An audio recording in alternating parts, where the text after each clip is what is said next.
सालों पहले की बात करता हूं।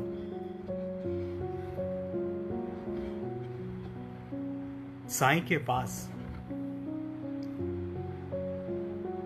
एक लड़का आता है। थक गया था अपने चमड़ी के रोग से, बहुत ही हालत खराब थी। तो साईं बैठे और सब उनके सामने, और वो बच्चा खड़ा होके हाथ जोड़ता है साईं को। हे साईं, समझ नहीं आता, काफी दवाइयां करी है, वैद्यराज ने बहुत सारी दवाई दी, घरेलू नुस्खे भी आजमाए, बट ये मेरा जो हाथों में और पैरों में जो चमड़ी का रोग आ चुका है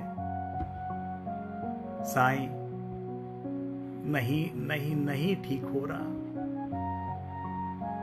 पता है, मैं मेरे छोटे छोटे बच्चे को गले लगाना चाहता हूं, मैं उनको स्पर्श करना चाहता हूं, उनको छूना चाहता हूं, बट कर नहीं पाता, क्योंकि इतने हाथ खराब है कि हाथ से सब पपड़ियां उखड़ के गिरती है और सूखने पर कट आ जाता है, कट जाता है हाथ और खून निकलने लगता है। साईं,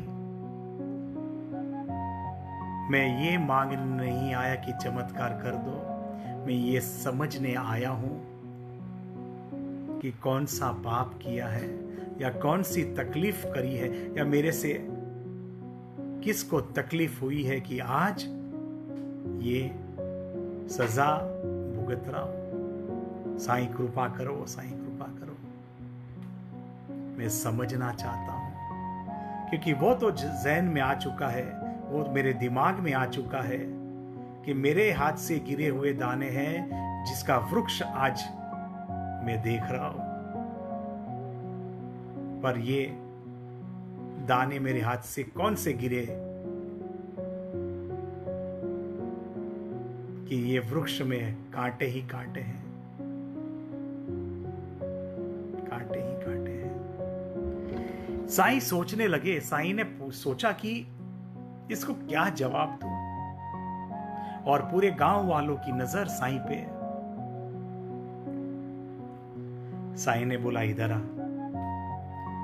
काफी सारे मरीज बैठे हुए थे, काफी सारे गांव वाले बैठे हुए थे।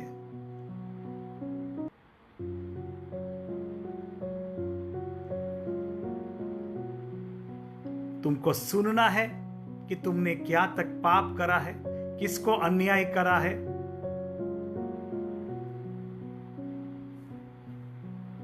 हाँ साईं, सुनना है तो सुनो। तुमने अपने आप से अन्याय करा है, तुमने अपने आप को दुख दिया है, तुमने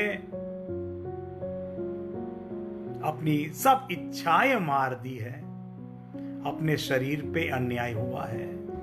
सब गांव वाले चौंक गए साईं की ऐसी बातें सुन के कि अरे, शरीर पे, खुद के शरीर पे अन्याय कैसे करा इसने। साईं ने बोला, पहले इधर आ जा, थोड़ा गले लग ले। साईं, मेरे हाथ खराब है साईं, साईं मेरे हाथ खराब है साईं, मेरे पैरों के तलवे खराब है, बस वो दो ही चीजों पे तकलीफ है, बाकी मेरे शरीर में कोई तकलीफ नहीं है। गले लगूं साईं? अच्छा हाथ दे दो। तो साईं हाथ पकड़ लेते हैं और फिर साईं गले लगा देते हैं।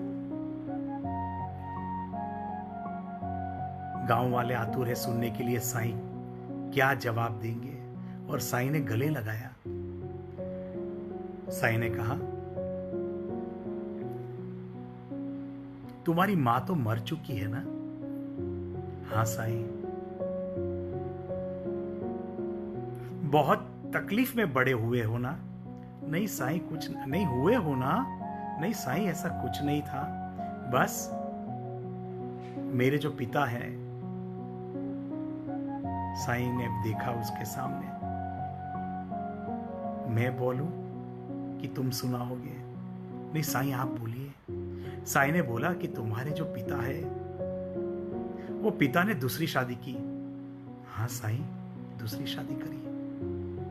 वो पत्नी उसकी तुमको घर का नौकर बना दिया। नहीं साईं नहीं, घर का काम तो सब करते ही है ना। फिर तुम्हें घर से बाहर निकाल दिया। नहीं साईं, ऐसा नहीं था, जगह छोटी पड़ रही थी ना, मेरा भाई आ चुका था दूसरा, तो फिर मैं सोचा कि मैं निकल चलता हूं। अकेले रहे, ना ही तो तुमको तुम्हारी मां ने कोई खत लिखा, ना ही तो पिता देखने आए कि तुम क्या करते हो। नहीं नहीं नहीं, वो अपने जीवन में वो लग चुके थे, तो कहां से मेरे लिए समय निकालते ना। मैं तो बड़ा था। कौन सा बड़ा? कौन सा 8-9 साल के बच्चे को कौन सा बड़ा बोलते हैं? नहीं, अपना कार्य में खुद कर सकता था ना। अभी आगे तुम बताओ, साईं ने कहा। गांव वाले सब सीरियस हो गए। सब साईं को देखने लगे, सब वो बंदे को देखने लगे। बंदे की आंखों में पानी, हाथ जुड़ा हुआ, मस्तक नीचे, और उसने बोलना शुरू करा। मेरी मां जब मैं छोटा था तब चली गई, छोड़ के, दुनिया छोड़ के चली गई। मेरा कौन ध्यान रखेगा, इसके लिए वो कारण देकर मेरे बापू ने दूसरी शादी करी। मेरी मां, सौतेली मां, हर रोज कुछ ना कुछ मेरी कंप्लेन करती रही मेरे बापू को, और हर रोज बापू शाम को थके हारे आके कंप्लेन सुनते और मेरे को मारते थे। लेकिन मैं तो समझता था उनको, बेचारे वो भी क्या कर सकते थे। मेरा भाई हुआ, मुझे बोला गया घर छोड़ो, या जगह नहीं है। मैं भटकता रहा बाहर, और छोटी सी झोपड़ी बना ली मेरे लिए, और आजू बाजू खेतों में काम करने लगा।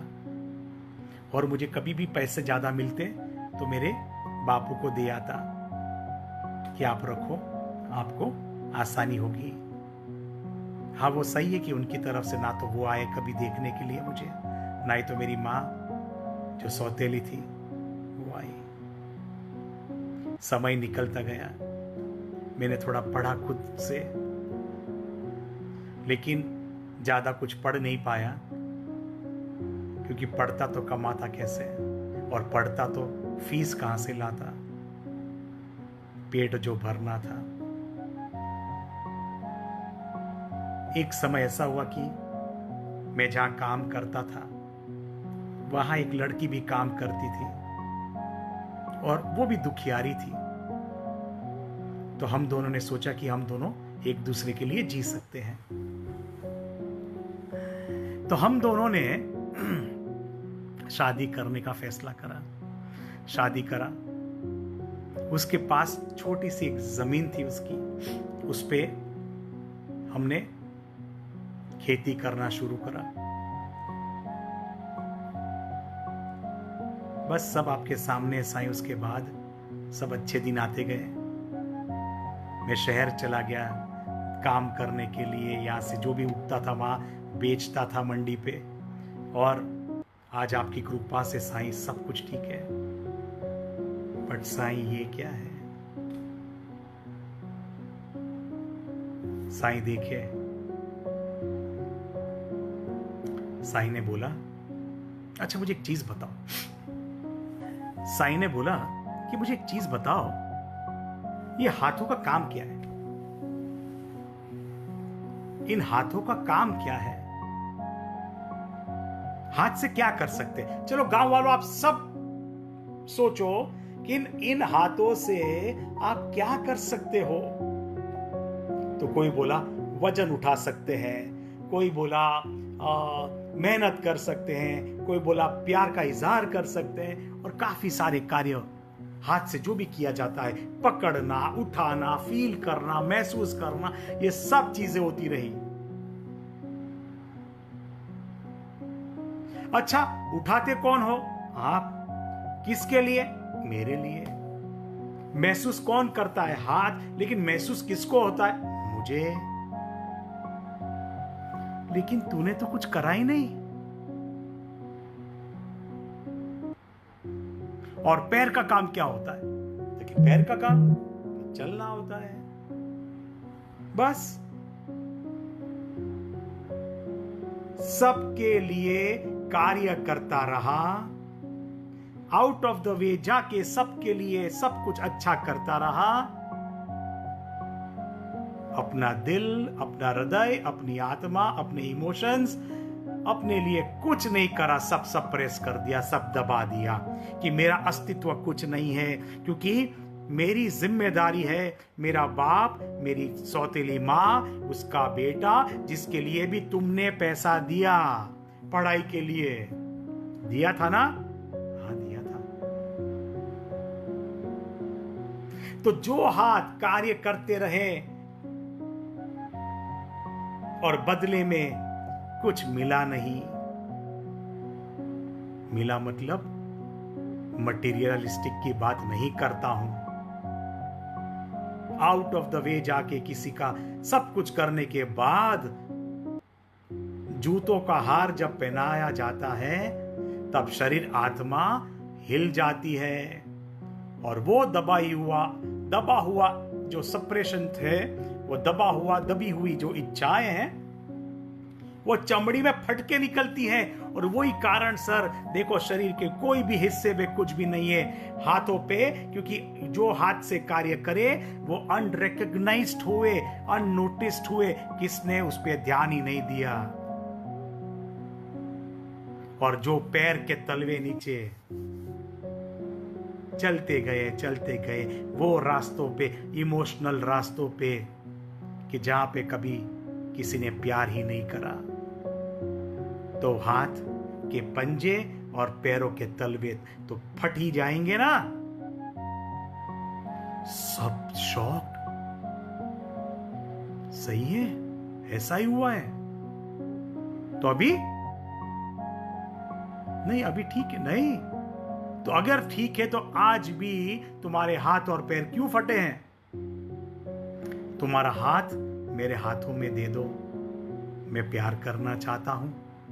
साईं ने हाथ पकड़ लिया, साईं ने हाथ को थोड़ा प्यार करा, पकड़ के उन पैरों पे पैर रख दिया, खुद के पैर रख दिए कि ये अभी ये पैर मेरी भक्ति के लिए चलेंगे, अभी ये हाथ मेरी सेवा के लिए काम करेंगे। और सब अपने अपने घर चल गए। 1 साल के बाद वो आदमी वापस आता है और साईं के लिए मिठाई सब लेके आता। साईं तो बोलता है, अल्लाह भला करे, राम जी भला करे, ये मिठाई कहां मैं खाता हूं, सब लोग बांट लो। अरे गांव वाले, इनके हाथ से खाओगे? गांव वाले बोले, अरे कैसे? और देखा तो वो जो व्यक्ति था, वो जो हाथ मक्खन के जैसे हो गए, कुछ नहीं है। तो साईं ने पूछा, कैसे हुआ? शहर गए थे दवाई करने? साईं, आप सब जानते हो, आप ही करता हो। गांव वाले चकित रह गए। तो 1 साल के बाद आया, बाबा शहर में बहुत बड़ा काम मिल गया था, इसलिए शहर और गांव से मुझे समय नहीं मिल पाया, मैं क्षमा चाहता हूं बाबा। लेकिन बाबा को पता था कि खरे दिल से वो बाबा की पूजा किया करता था। और वो गांव वालों को बोल दिया उसने, बाबा की पूजा ही सत्य है, बाबा की पूजा ही सत्य है। अभी भी आप समझ जाइए और अपना सर झुका दीजिए, क्योंकि खरे दिल से बाबा की पूजा करेंगे तो ही प्राप्त है सब कुछ, वरना कुछ नहीं है। तो वहां एक इंसान बैठा हुआ था जिसकी ये फर्स्ट, सेकंड और थर्ड फिंगर पूरी गल गई थी। लेप्रेसी में होता है कुष्ठ रोग, है ना, पता है कुष्ठ रोग, जिसमें वो फिंगर कट के धीरे धीरे गिर जाती है और इतनी छोटी छोटी हो जाती है। तो उसने घर गया, घर जाके उसकी पत्नी को बोलता है, देखा देखा, हर वक्त ताना मारती रहती थी। साईं ने बोला ना, कितना बड़ी आत्मा हूं मैं। वो भी कितनी बड़ी आत्मा था कि जिसके हाथों में तकलीफ हो गई। देखो मैं भी कितनी बड़ी आत्मा हूं। तो उसकी पत्नी बोली, चलते हैं कल साईं के पास, अगर वो ठीक हो गया तो आप भी हो जाओगे। आपके पुण्य है ना, इतने अच्छे कर्म है, चलते हैं। वो आया, बाबा बाबा बाबा बाबा करता करता बाबा के पास आ गया। पूरा गांव वापस बैठा हुआ है और सब गांव वाले उसको देख, अरे यार ये कहां से आ गया। अरे बाबा, उसको ठीक हो गया तो फिर चलो अभी मेरी बारी है, कुछ करो, पकड़ो मेरा हाथ, प्यार करो। बाबा देखे, चलो बाबा हाथ पकड़ो, ठीक करो इसको। आपने बोला था ना हाथों में तकलीफ होती है तो अच्छे कार्य करें। अपना दबा दिया मैंने और ये हाथों पे फूट के निकला हुआ है। बाबा ने बोला मेरे पास आ। तो उसने अपनी पत्नी के सामने देखा, क्या समझते थे मुझे, हाँ बाबा आओ। बाबा ने एक खींच के थप्पड़ मार दी और ये सब बाबा का ये स्वरूप देख के सब हिल गए।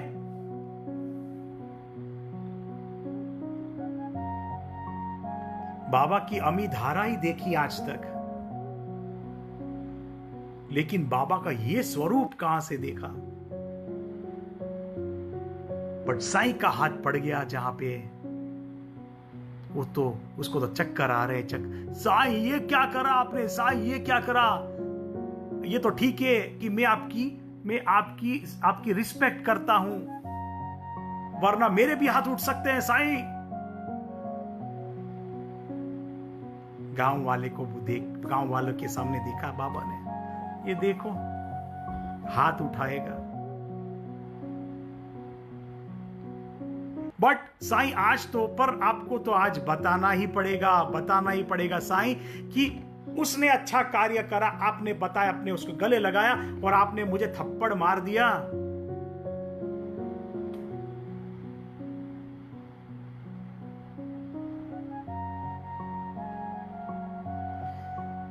तुमने अपनी मां को नहीं पूछा है,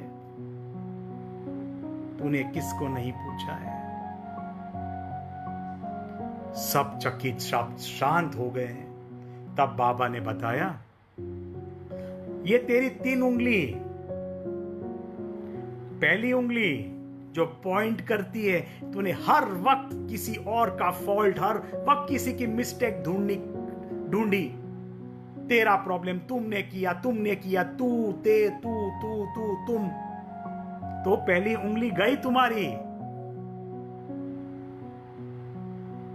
ये दूसरी उंगली सबसे ऊपर, अभिमान सबसे ऊंची, उस दूसरी उंगली का उपयोग तूने गाली बोलने में करा, गाली गलौज करता रहा उससे।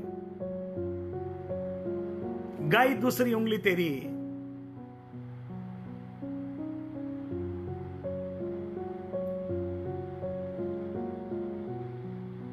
और तीसरी उंगली जो रिश्तों की उंगली है, जो कमिटमेंट की उंगली है, तूने उनकी भी झूठी कसमें खाई। छोटी छोटी बातों पे झूठी कसमें। कहां से तुझे बाबा की प्रीत मिले, कहां तुझे बाबा की मेहर हो तेरे पे। साईं राम।